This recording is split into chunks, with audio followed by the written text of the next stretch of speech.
اور پھر اسٹوریاں چل رہی ہیں صاحب، یہ حال ہو رہا، پھر ہم اپنے گھر میں لا رہے ہیں تو پھر گھر میں بھی اسٹوری چل رہی ہے،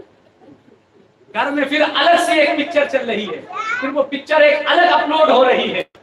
تو عمر فاروق اعظم نرم ہوئے، مزاج بدلا، اور اس سے پہلے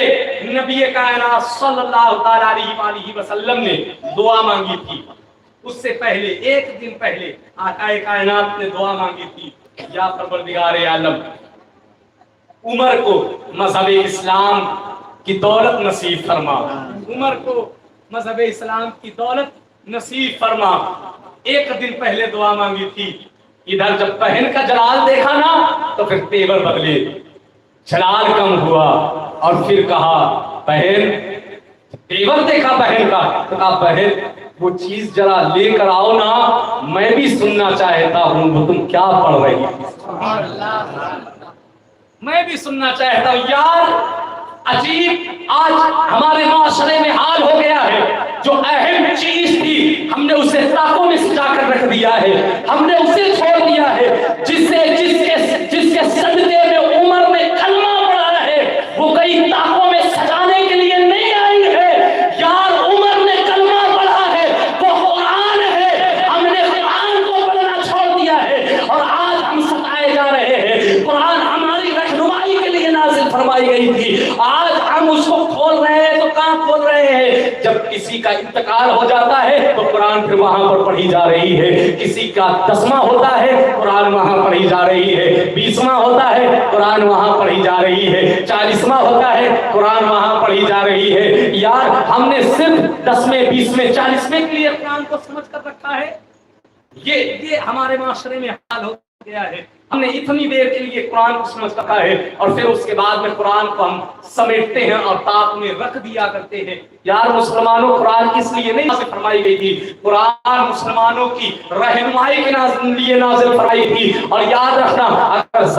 زمانے میں انقلاب پیدا کرنا چاہتے ہو، اگر اپنے بچوں کے اندر اچھی تربیت پیدا کرنا چاہتے ہو، اپنے بچوں کے اندر صلاحیت پیدا کرنا چاہتے ہو، تو یہ وہ قرآن کوئی عام قرآن نہیں ہے۔ اس قرآن کو سن کر حضرت عمر فاروق اعظم ایمان لے کر آئے تھے۔ یہ قرآن کوئی عام قرآن نہیں ہے۔ اگر تم چاہتے ہو تمہارے بچوں کے اندر اچھی تربیت آئے، اگر تم چاہتے ہو تمہارے بچے ماں باپ کا ادب کرنے والے بن جائیں، اگر تم چاہتے ہو کہ تمہاری بیٹیاں اچھے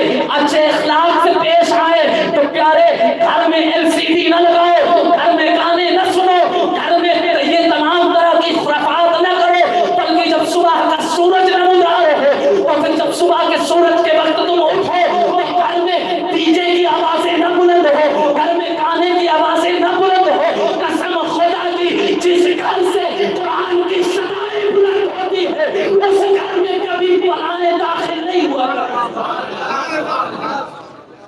جس گھر سے قرآن کی صدائیں بلند ہوا کرتی ہیں اس گھر میں کبھی بلائیں داخل نہیں ہوا۔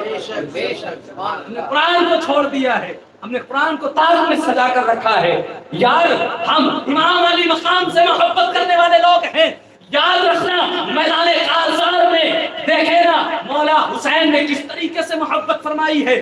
قرآن سے کس طریقے سے الفت رکھی ہے، سر تن سے جدا ہے، سر تن سے جدا ہے۔ آج تو ہمارے سر میں، آج تو ہمارے تن میں ہمارا سر موجود ہے یا نہیں موجود ہے؟ پھر بھی قرآن طاقوں میں رکھی ہے، پھر بھی ہم قرآن کو پڑھ نہیں رہے ہیں۔ پھر قرآن کب کھولی جا رہی ہے؟ جمعہ والے دن، ہفتے میں ایک دن، کہیں تو ایسا ہو جاتا ہے کہ مہینہ ہو جاتا ہے قرآن نہیں، سال ہو جاتے ہیں قرآن کو کھول کر نہیں دیکھا جاتا ہے۔ مسلمانوں، یہ قرآن سجانے کے لیے نہیں آئی ہے، قرآن پڑھنے کے لیے آئی ہے، قرآن پڑھنے کے لیے آئی ہے، سجانوں کے لیے نہیں آئی، سجانے کے لیے نہیں آئی ہے۔ یار ہم اپنے بچوں کی شادیاں کرتے ہیں نا تو پھر ہم یہ دیکھا کرتے ہیں یار رشتہ مالدار ہے یا نہیں، سچ بتا رہا ہوں، یہ دیکھا کرتے ہیں رشتہ مالدار ہے، گھر والے کیسے، پیسہ ہے یا نہیں ہے، ان کے پاس دولت ہے یا نہیں ہے، وہ دہیج میں کیا کیا دیں گے، اور پھر ڈیمانڈیں چل رہی ہیں صاحب، پھر ڈیمانڈ چل رہی ہے۔ یہ مت سوچئے گا کہ میں موضوع سے بھٹک گیا ہوں، سمجھ رہے نا، یہ خیال نہ لائیے گا کہ میں موضوع سے بھٹک گیا ہوں، میں موضوع سے کبھی نہیں بھٹکتا، سمجھ رہے نا۔ یہ بھی میرا موضوع ہے، یہ بھی میرا موضوع ہے۔ آج ڈیمانڈیں چل رہی ہیں صاحب، 4 ویلر چاہیے دہیج میں، موٹر سائیکل چاہیے ہمیں دہیج میں، ہمیں یہ چاہیے، ہمیں وہ چاہیے، ہمیں فلاں چاہیے، فلاں تخت چاہیے، فلاں صوفہ چاہیے، فلاں بیڈ چاہیے، بھیا ڈیمانڈیں چل رہی ہیں۔ اور پھر اتنے کیش، ہم کو اتنے ہزار اتنے لاکھ ہمیں کیش چاہیے، اور پھر جب وہ لڑکی کیش اور یہ ڈیمانڈیں پوری کر کے آتی ہے نا، اور پھر گھر میں وہ تہلکہ مچاتی ہے، تو پھر آدمی مولوی کو ڈھونڈتا ہوا نظر آتا ہے، پھر آدمی مولوی کو ڈھونڈتا ہوا نظر آتا ہے، یار مولانا صاحب میری بہو بڑا تنگ کر رہی ہے، بڑا پریشان کر رہی ہے، کوئی تعویذ بنا دو۔ بہو قبضے میں آ جائے، بہو قبضے میں آ جائے، قبضے میں وہ کیسے آئے گی؟ قبضے میں کیسے بہو کو تم لا سکو گے؟ میرا بیٹا تو میرے کہنے پر چل رہا ہے، میرا بیٹا تو بہو کی باتیں مان رہا ہے۔ ایسا کر دو صاحب، میرا کہنا ماننا شروع کر دے، ایسا کر دو، پھر مولوی کو تلاش کرنا شروع کر دیتے ہو۔ جاؤ، میں دعوے کے ساتھ کہتا ہوں، مولوی سے تعویذ بنوا رہے ہو، تعویذ چھوڑو، اس مولوی کو تعویذ بنا کر گلے میں لٹکا لو، کچھ نہیں کر سکتے۔ ہاں سچ بتا رہا، کچھ نہیں کر سکتے ہو،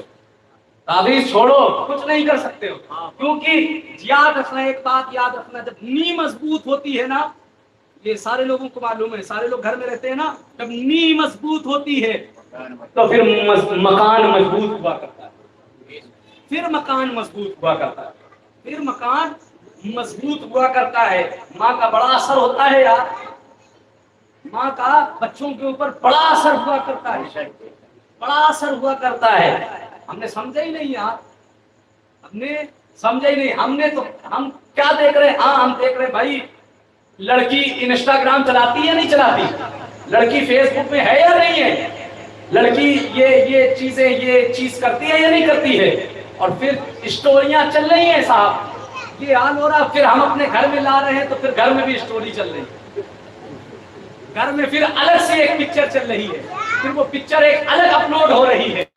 اے لوگوں یاد رکھنا، قسم خدا کی، ہم یہ دیکھتے ہیں کہ پیسہ والا ہے یا نہیں ہے، دہیج دے سکتا ہے یا نہیں دے سکتا ہے، یہ مت کرو۔ اگر تمہیں دیکھنا ہے، اپنے گھر کو سدھارنا چاہتے ہو، میں دعوے کے ساتھ کہتا ہوں، پیسہ نہ دیکھو، دولت نہ دیکھو، شہرت نہ دیکھو، بلکہ کسی غریب کے گھر میں جا کر جاؤ، اور غریب کے گھر میں جانے کے بعد میں اس غریب کی بیٹی کو دیکھو، اور دیکھنے کے بعد میں یہ دیکھو کہ بیٹی نماز کی پابند ہے یا نہیں ہے، بیٹی قرآن پڑھتی ہے یا نہیں پڑھتی ہے، بیٹی شریعت مصطفیٰ پر عمل کرنے والی ہے یا نہیں ہے، بیٹی پردے میں رہنے والی ہے یا نہیں ہے۔ قسم خدا کی، غریب کی بیٹی کو تم اپنے گھر میں دلہن بنا کر لے کر آؤ گے، میں دعوے کے ساتھ کہتا ہوں، ممبر رسول پر بیٹھ کر کہہ رہا ہوں، جھوٹ نہیں، 100% سچائی کے ساتھ بتا رہا ہوں، جب ایسی بیٹی کو، ایسی شہزادی کو تم اپنے گھر میں دلہن بنا کر لاؤ گے، قسم خدا کی، اس بیٹی کا قدم تمہارے گھر میں بعد میں آئے گا،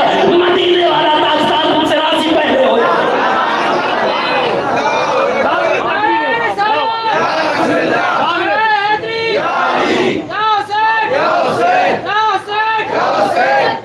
علماء اہل سنت زندہ باد، علماء اہل سنت زندہ باد، شہید اعظم کانفرنس زندہ باد۔ ہم نے سمجھا ہی نہیں، ہم نے دولت کو اہمیت دے کر رکھا ہے صاحب، ہم نے دولت کو اہمیت دے کر رکھا ہے۔ ملک ہندوستان کو مطالعہ کرو، پتہ چلے گا، مطالعہ نہیں کر رہے ہو نا، پتہ ہسٹری اٹھا کر دیکھو، پتہ چلے گا۔ 11 لاکھ سے زیادہ مذہب اسلام کی بیٹیاں غیر مذہبوں کے گھروں کی زینتیں بن رہی ہیں۔ ہم نے سمجھا ہی نہیں ہے یار، ہمیں افسوس بھی نہیں ہوتا ہے، غیر مذہبوں کے گھروں کی زینتیں بن رہی ہیں۔ جب اس پہ کھنگالا گیا تو ایک بہت بڑا ریزن ایک دہیج کا بھی نکلا ہے، بہت بڑا ریزن دہیج کا نکلا ہے، دہیج کا نکلا ہے۔ یہ ہم کہہ رہے ہیں ہم یار مسلمان ہیں، ہم مسلمان ہیں یار، جو دہیج کی ڈیمانڈ کرتا ہے، میں دعوے کے ساتھ کہتا ہوں وہ سب سے بڑا فقیر ہے۔ اکٹھا کرو رمضان میں زکوٰۃ اور فطرہ، سب سے پہلے اس کو دو جا کر جو دہیج کی ڈیمانڈ کیا کرتا ہے، سب سے بڑا فقیر ہے جو دہیج کی ڈیمانڈ کیا کرتا ہے۔ بیٹیاں غیر مذہبوں کے گھروں کی زینتیں بن رہی ہیں، تم سے سوال نہیں ہوگا میدان محشر میں، تم سے نہیں پوچھا جائے گا، یہ تمہاری بھول ہے، یاد رکھنا جس کے پاس دولت موجود ہے اللہ رب العزت اس سے بھی سوال کرے گا۔ کسی نے کہا تھا کہ امیر شہر کی گندم ہوتی رہی خراب، فاقے سے کسی غریب کی بیٹی کا انتقال کرے گا۔ امیر شہر کی گندم ہوتی رہی خراب، فاقے سے کسی غریب کی بیٹی کا انتقال ہو گیا، ہم نے سوچا ہی نہیں ہے، ہمیں پرواہ ہی نہیں ہے، اور پھر اگر کسی کی بیٹی چلی جا رہی ہے تو پھر ہمارے گھروں کی عورتیں اور ہمارے گھروں کے مرد یہ کہتے ہیں کہ وہ فلاں صاحب کی بیٹی چلی گئی، وہ فلاں صاحب کی بیٹی چلی گئی، لوگوں کے سامنے لوگوں کے سامنے بتایا کرتے ہیں، اس کی عزت کو اچھالا کرتے ہیں، اس کی عزت کو اچھالا کرتے۔ کسی نے کہا تھا کہ لگی ہے آگ تو آئیں گے کئی گھر سد میں،